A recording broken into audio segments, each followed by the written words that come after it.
Welcome children. Today we will do third chapter of geography, drainage. In today's lesson we will learn some basic characteristics of drainage. Drainage means river system. River, all of us are knowing. But how we will define river? Let us see. A river is a body of water flows in a channel from higher elevation to lower elevation. It flows towards the ocean, sea, lake or another river. In some cases, the river flows into the ground and doesn't reach a point and get dry. The term drainage describes the river system of an area.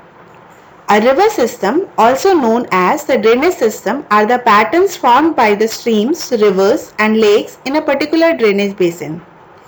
It consists of a river from its source to mouth, along with its tributaries.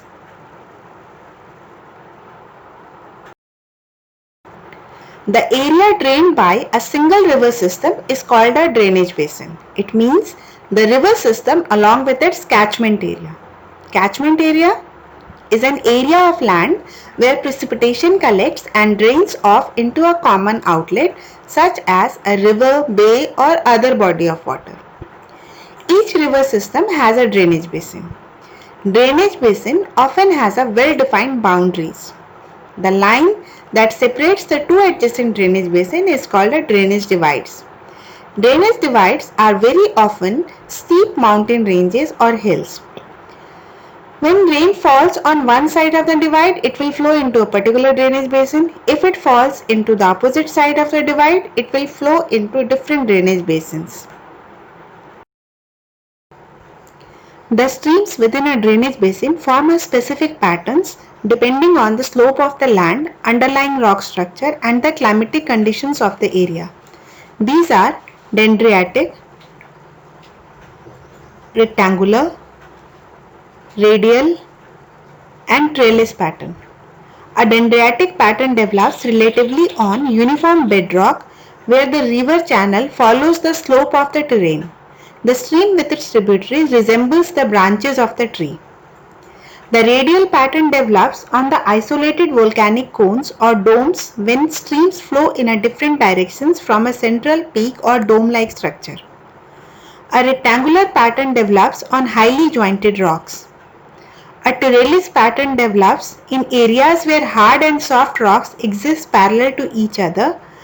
A river joined by its tributary at approximately right angles.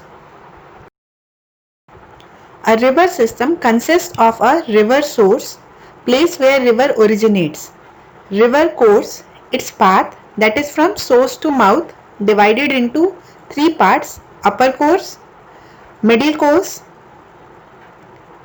and lower course, and the mouth where the river ends.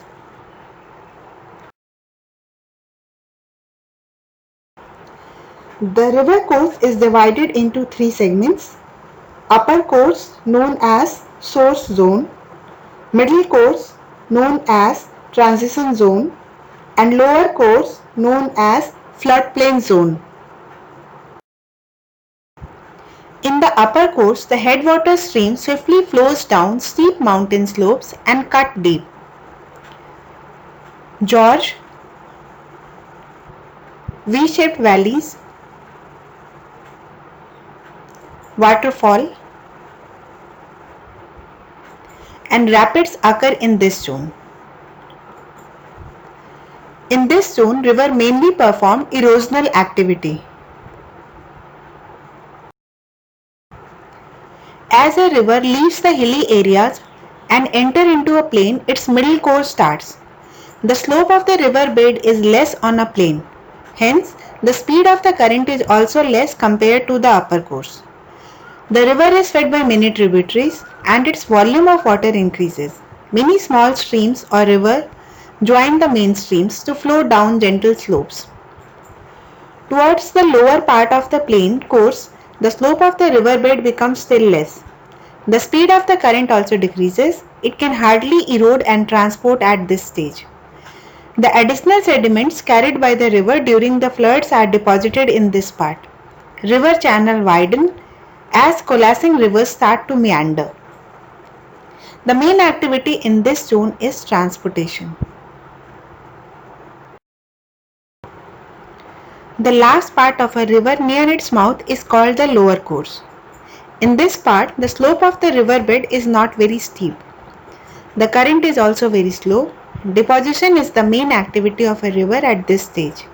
The silt and other materials carried by the river are deposited. The river channel is blocked very often and a new branch channels are dug out. In this way, branching takes place at the mouth of a river. These branch channels are known as distributaries and the river is said to be braided. As the river meets the sea, the current is almost halted. The silt carried by the river water is therefore deposited at the mouth. In the course of time, the silt thus deposited forms a triangular island at the mouth of the river. This is known as delta. When the tidal waves and sea currents constantly wash the river mouth, a delta cannot be formed.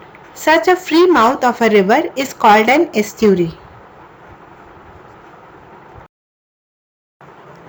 Let us see the river course again. The source zone is the highest elevated mountain ranges, mostly snow-clad. The transition zone is an inhabited hilly area and nearby foothill plains where cultivation is done, hydropower projects are there, means all human activity started from the lower part of the transition zone.